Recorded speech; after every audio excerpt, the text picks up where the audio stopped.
Hey guys, my name is Landon Nelson and I'm a student at Georgia Southern University in the Tier 1 Leadership Certification Program. As part of the requirements for this degree, I had to take a class called Professional Learning Communities, or EDLD 7536.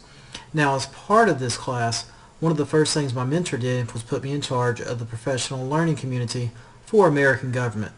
Now, whenever I took it over, nobody in my group really knew what a PLC was, so the first video that I showed them to try to explain to it and what we were going to do was this one here from YouTube, and I'm going to share it with you as well. In Education with Frank Avella, Professional Learning Communities, a collaborative effort from a team of educators to improve learning through action-based research. The core principles of a PLC is the idea that professional development among teachers will lead to greater success for their students. The biggest factor for student success is and always will be the classroom teacher. Since the classroom teacher is so important, schools must find ways to further develop these teachers and increase their effectiveness. Why should schools incorporate PLCs? With PLCs, teachers have the ability to discover and reflect on their own pedagogical practices. Teachers rarely find the time to do this with the enormous workload they are given. The data gathered is school-specific and absolutely relevant to the teacher. Teachers gather data and perform action research from the very schools they teach at. They also provide teachers with a certain level of autonomy. It is the teachers themselves that actually plan, research, and solve school problems. Professional development aims to improve on student learning rather than just teaching. The PD should identify, implement, and assess methods to ensure every student can and will excel. PLCs create a culture of collaboration. The saying goes, we are smarter together. A PLC can bring together different ideas of two English teachers with different styles but the same level of passion.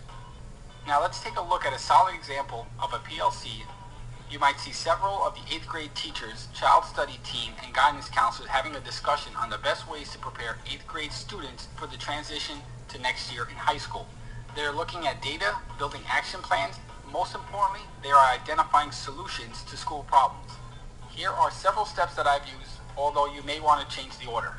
Based on my experience, I feel it is a necessary step to put in place some guidelines for teacher behavior within the PLC. You can then begin by developing the mission and goals. Develop overarching goals that align with the entire district's school mission.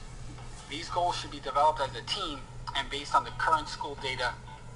The next step is to determine meeting times, dates, locations. Allow the teacher to do this themselves. Each meeting may have its own specific objective. Provide some teachers the opportunity to take a leadership role in the PLC. The teacher can lead discussions. Here is where the work begins. Based on the PLC and given data, teachers should develop and implement an action plan. To do this, you must define the big picture goal and have time constraints. Remember, everything begins and ends with assessment. Therefore, survey the teachers and see what they have to say about the overall PLC. Okay, moving on.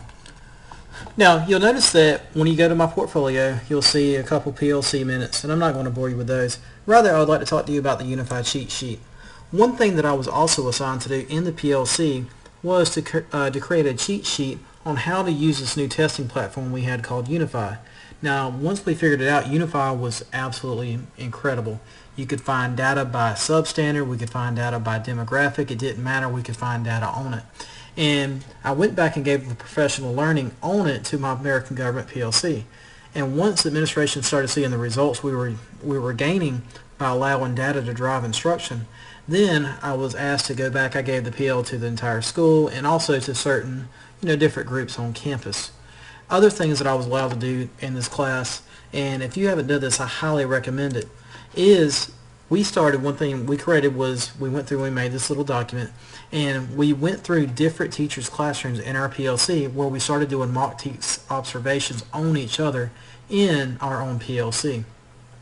If you want to know what another teacher's doing, there's no better way than get in their classroom during your planning period and sit down and have to go through and really focus on what teachers are promoting in the classroom. And this is, like I said, it was eye-opening and it worked out great for our American Government PLC. Again, my name is Landon Nelson, and these are just two of the small things that we did that helped us out when creating a culture of professional learning communities at Glenn Academy.